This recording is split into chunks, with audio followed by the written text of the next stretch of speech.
그럼 7주차 첫 번째 강의 두 번째 모듈로 들어가 있습니다. 이번엔 테스팅과 디버깅의 방법론에 대해서 얘기를 해보죠.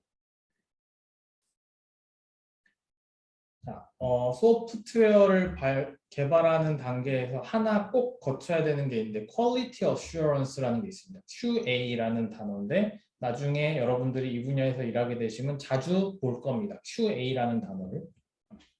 QA 엔지니어라고 따로 뽑아요, 심지어. 뭐냐면 소프트웨어가 제대로 동작하는지 검증하는 단계입니다. 특히 대기업에서는 아주 중요한 단계입니다. 개발만큼이나 중요한 게 QA 단계죠. 그래서 이거는 여러분들이 뭐 천재라서 막 논리적으로 프로그램을 잘 짰다고 절대 주어지는 게 아니고 그냥 어떤 과정을 따로 거쳐야지만 되는 겁니다. 막 테스트가 잘 안 됐다고 너무 고통받고 힘들어할 필요도 없고 원래 사람이 모든 케이스를 다 상상하는 건 불가능해요. 이 복잡한 세상에서. 그래서 QA라는 과정은 원래 따로 필요한 겁니다. 그래서 여러분의 코드를 이제 파이널라이징 하기 전에 여러분들은 사실 프로그램을 하나 더 짜야 돼요. 원래. 뭐 하냐면 테스트를 하기 위한 프로그램을 짜야 돼요. 그게 이제 좀 더 우리가 프로그램을 통해서 상품을 만들고자 할 때는 확실히 필요한 과정이 될 거고요. 근데 이제 많은 경우에 이 부분을 하기 싫어해서 처음 배우는 단계에서 이제 충분히 동기부여를 좀 해드리고 싶은데 실제 개발할 때 당연히 테스팅에 시간 쓰기가 싫거든요. 나는 이거 로직 개발하는 데만도 시간을 많이 썼는데 테스팅은 심지어 어떤 머리 쓰는 과정도 아니고 완전 노가다 느낌이 많이 나요. 그래서 하기가 너무너무 싫은데 근데 이제 만약에 여러분들이 QA 과정을 안 하고 코드를 어떻게 썼는지도 까먹고 잘 지내다가 갑자기 어디서 버그가 리포트가 됐다. 네, 그럼 여러분은 이 QA 과정을 미리 하는 거랑 비교했을 때 10배 혹은 100배의 시간을 더 쓰게 될 겁니다.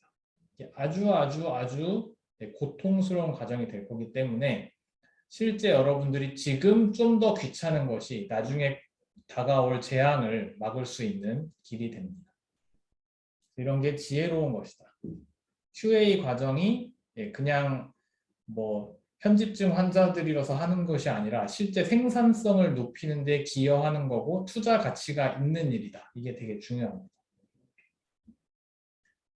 그 다음에 또 중요한 건 뭐냐면 내가 한번 테스트 프로그램을 짰다면 그 프로그램도 여전히 프로그램이기 때문에 다른 사람들이 다시 쓸 수 있어야겠죠. 테스트니까 그냥 대충 해야지 하고 막 또 개발세발 쓰면은 또 그게 프로덕티비티에 안 좋습니다. 왜냐하면 내 코드를 계속 다른 사람들 쓸 때 내 코드를 위한 테스트 코드도 같이 쓸 수밖에 없어요. 계속 다시 돌려봐야 되거든요. 왜냐하면 여러분이 A라는 코드를 썼는데 다른 협업하는 사람이 그 A라는 코드에다 B라는 코드를 붙였단 말이죠. 그럼 그거를 통으로 다시 테스트를 해야 되는데 그때 A 플러스 B라는 걸 위해서 테스트 코드를 다시 처음부터 쓰는 건 너무 고통스럽다. 그래서 A를 위한 테스트 코드를 돌리고 그 다음에 또 B라는 것을 위한 테스트 코드도 돌리면 전체가 검증이 되니까 새로 개발하는 사람은 B만 신경 쓰면 되는데 여러분들의 테스트 코드가 안 돌아가면 이제 이 사람은 A가 잘못된 건지 B가 잘못된 건지 너무 이제 고통스러운 과정을 겪기 때문에 또 협업할 때 문제가 됩니다.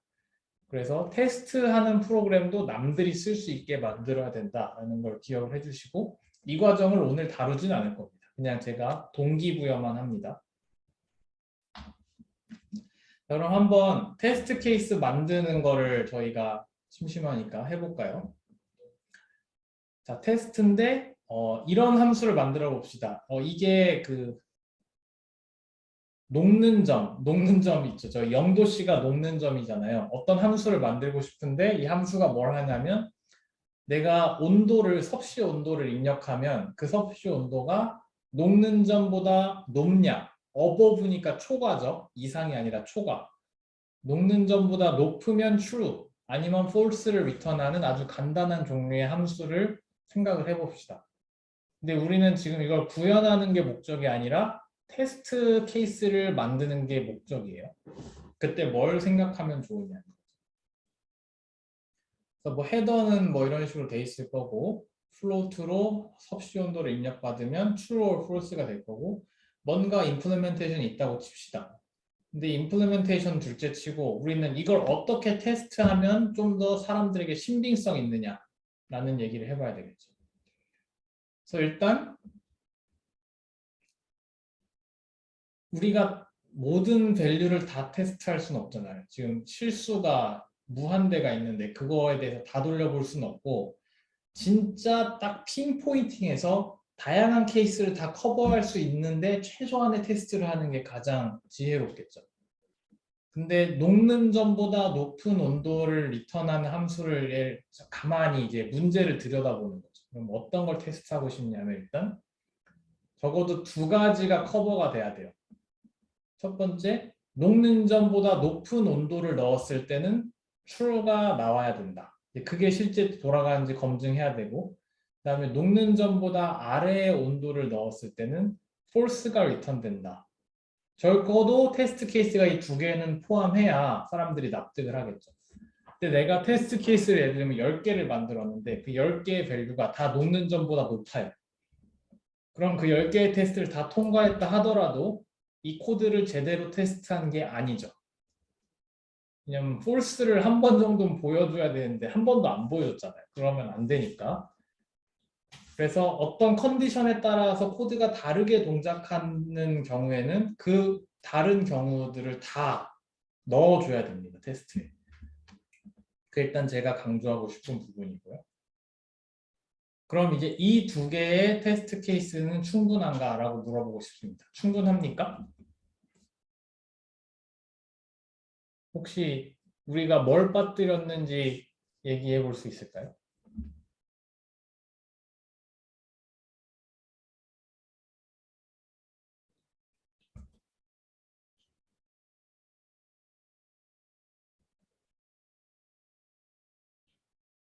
아, 네. 남승우 학생이 좋은 지적을 해줬네요. 녹는 점보다 높고 낮은 것도 중요한데 녹는 점 자체가 이제 사실 되게 애매한 부분이 되겠죠. 그 부분을 딱 검증을 해줘야 이제 명확하게 구분이 되겠죠. 그거를 여기서 매를 해보겠습니다. 만약에 제가 이걸 구현을 했는데 이렇게 다르게 구현을 한 거예요. 원래는 초과하는 것만 검증해 줘야 된단 말이죠. 그래서 이렇게 셀시어스가 0보다 클 때를 리턴하면 올바른 구현인데 제가 밑에서 실수로 제대로 구현을 못한 거예요. 초과가 아니라 이상, 어보브가 아닌 거죠. above or equal to로 이제 구현을 한 거예요. 근데 아까 그 두 케이스를 가지고 있으면 이게 검증이 안 돼요. 이 함수가 제대로 돌아가는지. 버전 1과 버전 2가 다 테스트를 통과해 버린단 말이죠. 그럼 버전 2가 잘못됐는데 검증을 못하니까 문제가 된다는 거예요. 그래서 이런 것들을 가려낼 수 있는 최대한 잘못 동작할 수 있는 다양한 케이스를 다 테스트에다 넣어줘야지 올바른 검증이 되는 거죠. 특별히 이런 경우를 바운더리 케이스라고 하는데 왜 바운더리 케이스냐면 이 경계점을 기준으로 뭔가 코드의 동작이 달라지잖아요. 그런 것들이 있으면 바운더리 케이스는 다 잡아내줘야 돼요. 다 잡아내서 테스트를 해줘야 됩니다. 정확하게 원하는 게 나오는지. 주로 바운더리 케이스가 코드에서 에러가 나기 아주 쉬운 경우기 때문에 테스트로 바운더리만 잘 잡아줘도 많은 걸 해주는 거죠. 그래서 이 바운더리 케이스를 언급하고자 이번 이그젬플을 보여드렸습니다. 나중에 머신러닝을 하거나 딥러닝을 하면서 인공지능 알고리즘을 해도 결국에는 뭘 하는 거냐면요. 자, 여기까지는 뭐 어떤 경우는 사람이고 어떤 경우는 개고 어떤 경우는 고양이야 라고 하잖아요. 그럼 알고리즘을 계속 학습을 시켜야 되는데 점점 더 정확성을 높이려면 뭐냐면 개랑 고양이랑 구분이 어려운 애들을 계속 보여주면서 학습을 하면서 얘는 사실 고양이였어. 얘는 사실 개였어. 하면서 점점 어디에 다가가냐면 바운더리 케이스에 다가갑니다. 바운더리 케이스. 진짜 완전 바운더리로 가면 사실은 사람이 봐도 개인지 고양인지 몰라요. 아니 분명히 고양이처럼 막 수염도 나 있고 막 이렇게 복실복실한데 개래. 막 이런 되게 사람도 구분 못하는 경우가 있는데 그것까지 다 구분할 필요는 없지만 어쨌든 그 바운더리에 가까운 케이스를 계속 보여주면서 얘는 개였어, 얘는 고양이였어라고 학습을 해야 인공지능 알고리즘이 똑똑해지는 거죠. 근데 당연히 개이고 당연히 고양이인 애들만 놓고 빅데이터랍시고 막 나는 빅데이터로 학습했어 하면서 헷갈리지도 않는 너무 당연한 애들만 계속 보여주면 빅데이터로 학습해봤자 사실 별로 이득이 없을 수도 있습니다. 애매한 친구들을 많이 보여주는 게 되게 중요해요.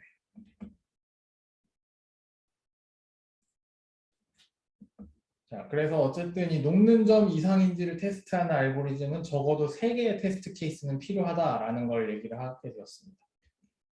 자, 두 번째는 테스팅 러닝 썸이라는 것인데 이런 거예요. 어떤 리스트를 넣으면 리스트가 러닝 썸을 리턴한다는 게 뭐냐면 자, 첫 번째 엘리먼트는 그대로 있고 두 번째 엘리먼트는 첫 번째랑 두 번째 거 더한 거, 세 번째 거는 첫 번째부터 세 번째까지 다 더한 거, 네 번째는 첫 번째부터 네 번째까지 다 더한 거. 이런 식으로 계속 누적된 합을 계산하도록 리스트를 바꿔주세요라고 요청을 하는 겁니다.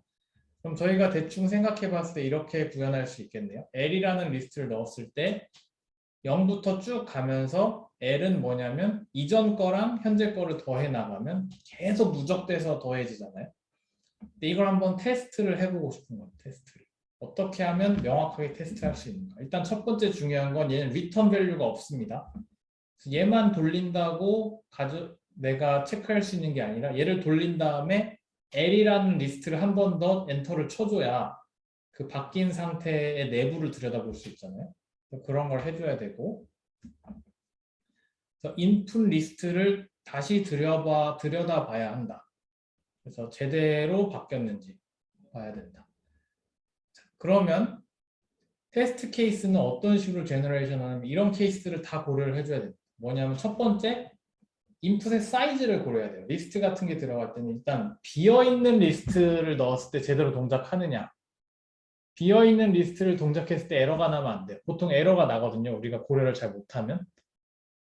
그래서 에러가 안 나도록 해줘야 되고 우리가 당연히 기대하는 아웃풋은 비어있는 걸 넣었으면 비어있는 거 그대로 나오면 되잖아요. 그게 진짜 되는지. 그 다음에 또 아이템이 하나만 있는 거. 이게 중요한 이유가 썸은 두 번째부터 쌓이는 거기 때문에 아이템이 하나만 있는 걸 넣으면 아무 일도 안 일어나야 정상이잖아요. 실제로 아이템 하나만 넣었을 때 아무 일도 안 일어나는지 확인해야 되고 그 다음에 두 번째가 아이템이 딱 2개만 있는 경우도 검증을 해줘야 되는데 왜냐하면 가장 처음으로 좀 의미 있는 동작이 일어나는 시점이에요. 의미 있는 동작이 일어난 리스트 중에서 가장 작은 리스트가 바로 아이템 2개 있는 겁니다. 왜냐하면 두 번째 숫자가 바뀌니까. 첫 번째 숫자는 안 바뀌고 두 번째 숫자만 바뀌는 걸 검증을 해줘야 되고 그 다음부터는 이제 여러 개가 있는 경우를 검증을 해줘야 되는데 대충 생각을 해보면 다 음수일 때 좀 더 보기 쉽죠. 계속 숫자가 감소하겠죠. 다 음수면. 그리고 다 빵이면 여전히 뭐 100개가 있든 1000개가 있든 다 빵일 거고 그 다음에 다 파지티브면 점점 증가할 거고 그 다음에 마지막에는 막 플러스 마이너스 섞어 놓으면은 막 왔다 갔다 하겠죠. 그래서 이런 경우들을 다 제너레이션 해갖고 제대로 동작하는지 테스트를 해보는 거예요. 근데 여러분들 이 코드가 에러를 낼까요? 안 낼까요? 여러분들 이것만 봤을 때는 아무 생각 없이 지나갔을 수도 있거든요. 근데 여러분들이 실제로 테스트를 제너레이션해서 이거를 그대로 돌려보면 다 제대로 안 됩니다. 다 제대로 안 돼요. 왜 그러냐 하면 i가 0부터 들어가면 i-1은 마이너스 1이잖아요.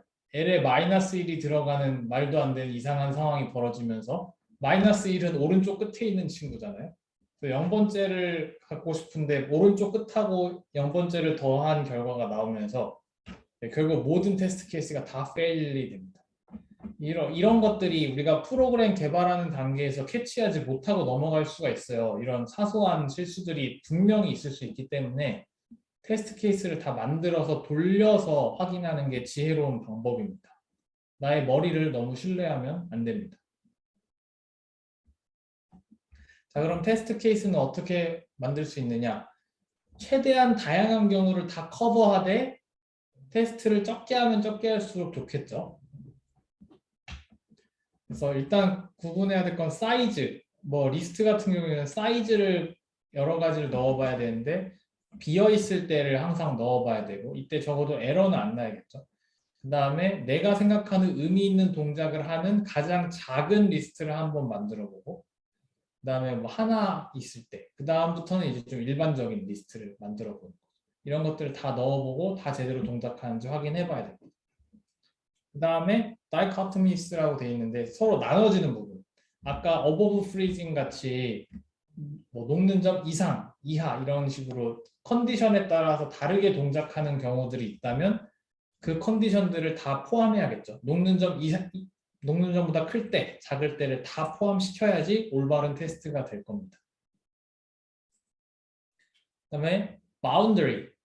자, 다이커토미스를 할 뿐만 아니라 딱 경계점도 포함을 시켜줘야 이제 실수가 안 나오게 될 거고요.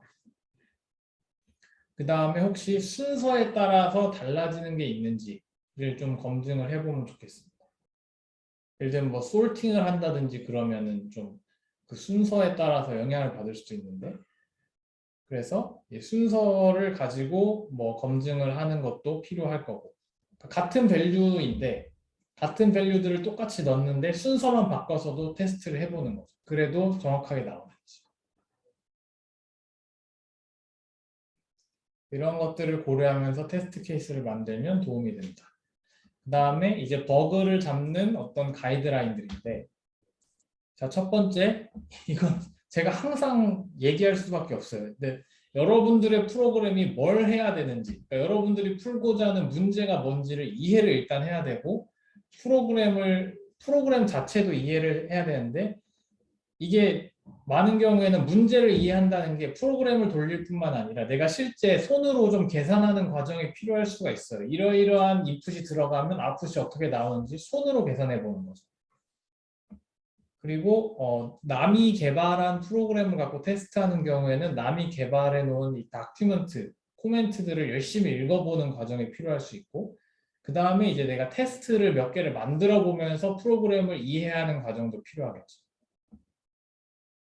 그 다음에 되게 중요한 부분인데 에러가 반복되도록 해야 됩니다. 반복되는 에러를 찾아야 돼요. 디버깅을 할 때는.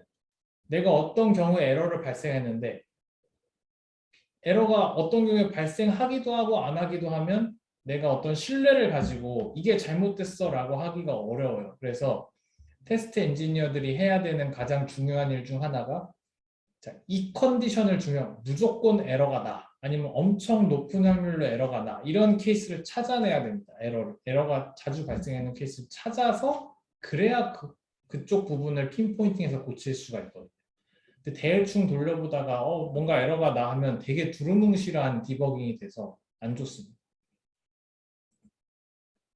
그 다음이 이제 뭐냐면 자, 에러가 계속 지속적으로 발생한다면 이제 어디에서 에러가 나는지 찾아봐야겠죠. 자, 이 reproducible 에러는 테스트 케이스를 잘 만드는 거에서 발생하고 divide and conquer는 그 좋은 테스트 케이스 하에서 실제 프로그램을 고칠 때 하는 건데 예를 들면 printf 같은 걸 막 발생을 시키면서 여기저기 찍어보면서 내가 원하는 아웃풋이 가장 처음으로 안 나온 부분이 어딘지를 발견을 해야 돼요. 코드가 만 줄이 있는데 그 만 줄의 전체적인 아웃풋이 틀린 건 알아요. 테스트 케이스를 통해서 아는데 그거보다 좀 핀포인팅 해야죠. 그래서 뭐 500번째 라인이 잘못됐다는 거야. 700번째 라인이 잘못됐다는 거야. 이런 거는 중간중간마다 printf 같은 걸 통해 프린트 같은 걸 통해서 결과값을 중간중간에 뽑아내면서 가장 처음으로 내가 예상했던 거랑 틀려지는 시점을 발견해야만 합니다. 그리고 그걸 고쳐야죠. 그게 아니라 초보자들이 하는 가장 위험한 실수 중에 하나가 또 나의 섣부른 생각과 가정을 통해서 만 라인의 코드가 있는데 그걸 막 랜덤하게 고치는 거예요. 아 이런 거 같아 하면서 갑자기 내가 게시를 받았어 이러면서 막 여기저기 다 수선해서 고쳐놓으면 그 디버깅이 성공할 확률이 매우 적습니다. 그 다음은 한 번에 하나를 고쳐라. 한 번에 하나를 고치고 그 하나를 고친 후폭풍이 뭔지를 검증을 항상 해야 됩니다. 다시 말씀드리지만 디버깅을 어디서 게시를 받아가지고 막 이것저것 한 번에 고친 다음에 테스트를 하게 되면 실패할 확률이 너무 높고 한 번에 정확한 이유를 가지고 하나를 고친 다음에 그 고친 후에 이제 내가 결과가 어떤지 테스트 코드를 다시 돌려서 확인하는 작업을 계속 지리하고 지난한 과정인데 이걸 계속 거쳐야만 합니다. 그 다음에 이제 그 과정을 기록해야겠죠. 왜냐하면 까먹을 테니까. 나중에 디버깅 하다 보면 어제 했던 디버깅 작업을 오늘 똑같이 하는 경우가 있어요. 왜냐면 그때 어떻게 되는지 까먹어서 다시 한번 해봐야지 하고 그때 했던 걸 다시 돌려서 해보는 경우가 있는데 그럼 되게 시간 낭비가 돼요. 제가 대학원에서 가장 비효율적으로 디버깅을 했던 경우가 한 반년 정도 코드를 디버깅을 했던 적이 있는데 숫자 하나만 바꾸면 되는 거였는데 그거를 제가 이 프로세스를 안 따라 하는 바람에 반년 동안 계속 랜덤하게 고쳤던 악몽 같은 기억이 있는데요. 여러분들은 그런 거를 겪지 않기 바랍니다. 그럼 서머리를 하고 마칠게요. QA 중요하다. 이걸 먼저 하는 것은 생산성을 높이는 데 기여한다. 그리고 올바른 테스트 케이스를 만들어야 되는데 다양한 에러의 경우들을 다 커버할 수 있도록 노력해야 되고 마지막으로 버그 헌팅, 랜덤하게 하지 말고 좀 체계적으로 하는 게 도움이 된다. 여기까지 하고 수업을 마치도록 하겠습니다.